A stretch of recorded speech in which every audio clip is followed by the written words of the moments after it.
আগামী মাসে বৈঠকে বসার কথা মার্কিন প্রেসিডেন্ট ডোনাল্ড ট্রাম্প ও প্রধানমন্ত্রী নরেন্দ্র মোদীর। জানা যাচ্ছে ওয়াশিংটনে তাদের একটি বৈঠকের পরিকল্পনা করছেন দুদেশের কূটনৈতিকরা।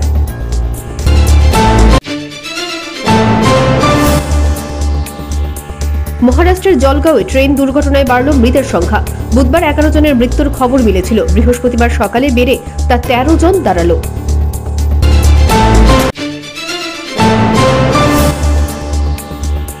উত্তরপ্রদেশের প্রয়াগরাজে মহাসমারোহে বিরাজমান মহাকুম্ভ। এদিকে বুধবার 1 বছর পূর্ণ হয়েছে অযোধ্যার রাম মন্দিরের প্রাণ প্রতিষ্ঠার। এদিন রামলালার দর্শনে ভিড় জমিয়েছেন হাজার হাজার ভক্ত।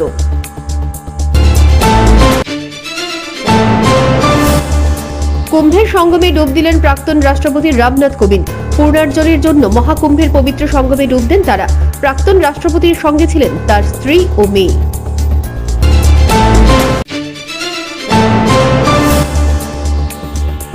বলিউড অভিনেতা সৈফ আলী খানের উপর হামলার ঘটনায় মিলল ছুরির ভাঙা অংশ। টানা 1.5 ঘন্টা তল্লাশির পর এই প্রমাণ হাতে আসে পুলিশের।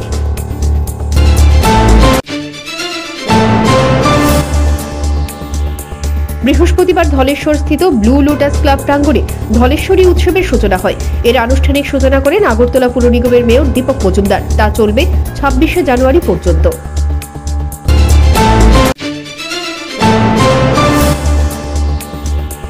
আরকেপুর থানায় ইভটিজিং করার অভিযোগ দায়ের করার পর ঘটনায় জড়িত থাকার অভিযোগে অভিযুক্ত গাড়ি চালককে গ্রেপ্তার করেছে পুলিশ। অভিযুক্তের নাম রাজীব সাহা।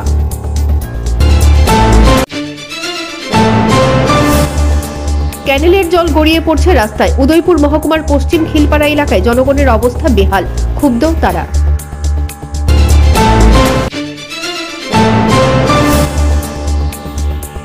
23শে জানুয়ারি সোনামুড়ায় নেতাজি সুভাষচন্দ্র বসুর জন্মজয়ন্তী উদযাপন করা হয়। দীর্ঘ 10 বছর পর সোনামুড়ায় প্রদর্শিত হয় টেবলো।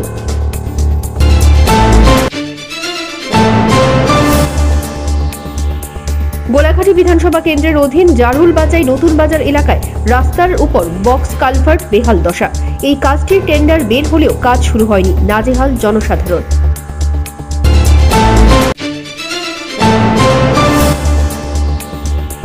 বৃহস্পতিবার আশ্রম চৌমোহনী শতদল সংঘের উদ্যোগে নেতাজি সুভাষচন্দ্র বসুর জন্মদিনে এক বর্ণাঢ্য র্যালির আয়োজন করা হয়। এদিন পতাকা উত্তোলনের মাধ্যমে অনুষ্ঠানের সূচনা হয়।